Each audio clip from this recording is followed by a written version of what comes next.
Good evening. I've gone back to trying to use my laptop for the lives. So let's see how this goes. Oh, hello, Charlie. She's got to say hi.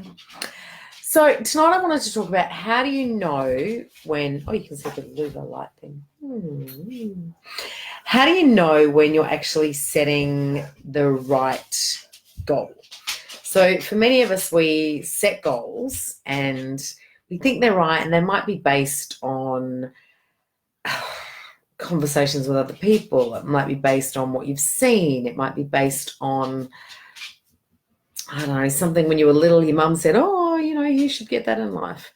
And by the way, a goal is not find a prince and ride off into the sunset. It's not a smart goal. But more about that another day.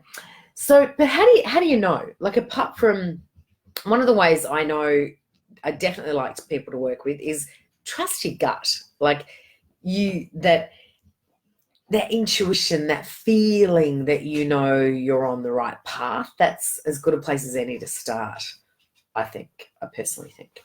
But there are other ways. So look at your values in life and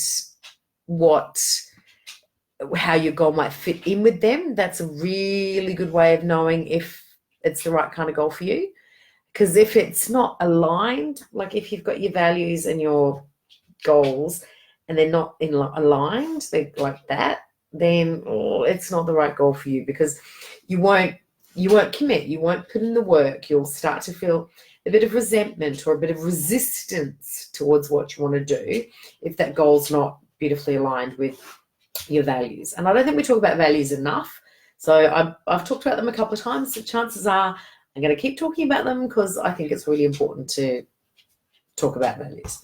There's no shame around any values. Just be true to your values is what I say. So another couple of ways you can look at how do you know if it's the right goal? Well, you can do that good old-fashioned, when I'm lying on my deathbed, will I be saying, I wish I'd worked harder and spent less time with the kids? And I don't mean any disrespect by making a crack about that, but you know what I mean. Like, if you put yourself, the future you, are you going to regret not being able to say, I went for that?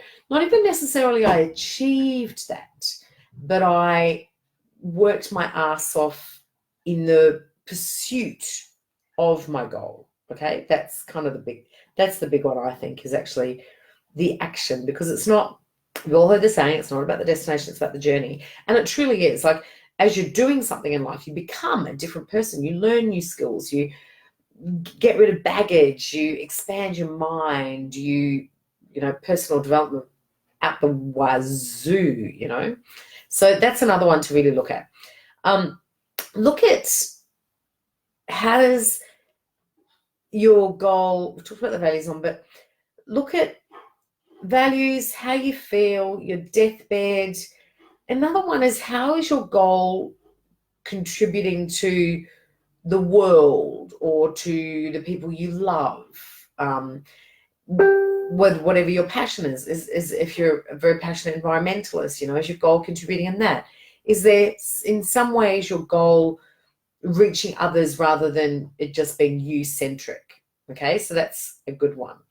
And on that, when it is you-centric, is it going to expand you? Like, if it's a goal that's, whatever, you could do it tomorrow, you do it tomorrow with you drunk and with your eyes closed, well, then there's, that's not really a goal. That's probably just something that needs to be on your to-do list, for example, okay?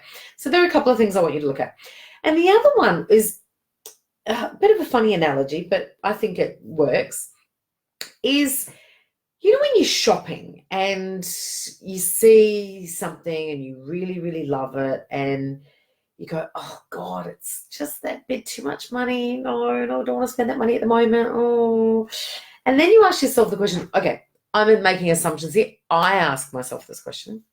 I say to myself, if I don't buy it now on full price and I come back next week and it's on sale, but my size is gone, will I be disappointed?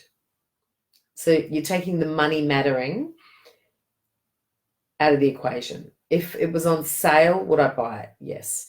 Would I be upset if I don't buy it now because I really like it and I come back and my size is gone? Would that gut me, you know? And I used this once with Elodie years ago. She wanted this unicorn leather jacket, and I was not going to, with sequins on the back. I wasn't going to pay for it. She didn't need it. So I said to her, you know, will you be disappointed if you come back and it's gone? And she was like, yeah, I really want this jacket. And she was, I think she was 10 at the time. So I made a deal with her. I was like, okay, well, it's school holidays next week. You're going to come and do some work for me or my family business in the factory. She sticks labels on and stuff. Child labour. I said, okay, I'll loan you the money, but how many hours do you need to work to pay for that jacket? And she worked it all out and stuff.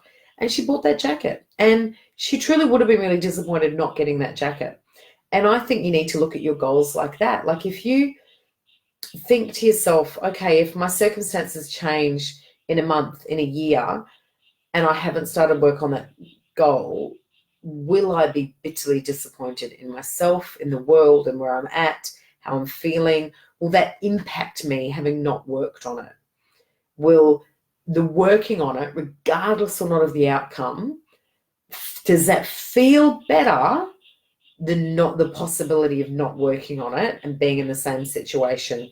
Whether it's business, money, work, sex, weight, whatever the goal is, will working on it in some form be a better option than letting that go? And if the answer is you'll be devastated if in 6 months, 12 months time that goal's gone and you didn't work on it, you've missed an opportunity, you're 6 months behind the 8 ball, because you can always pick it up again in most cases with most goals. But will that disappointment in yourself be worse than the stress, the adrenaline, the commitment, etc., to get started on that goal now? And if the answer is yes, then get started on the goal. Don't miss the unicorn jacket. You know, if you really want it, calculate how many hours you need to work in that factory, and minus buying your own lunch because your mother won't make you lunch when you're working, and get to started on the goal. Like, that's it. It's just start. All it takes is starting and the momentum of moving forward. We really learned about that last week at UPW. So I'm going to do a whole download this week. One of the lives this week will be about everything I learned there. That's going to be a long live. I might need to do a couple.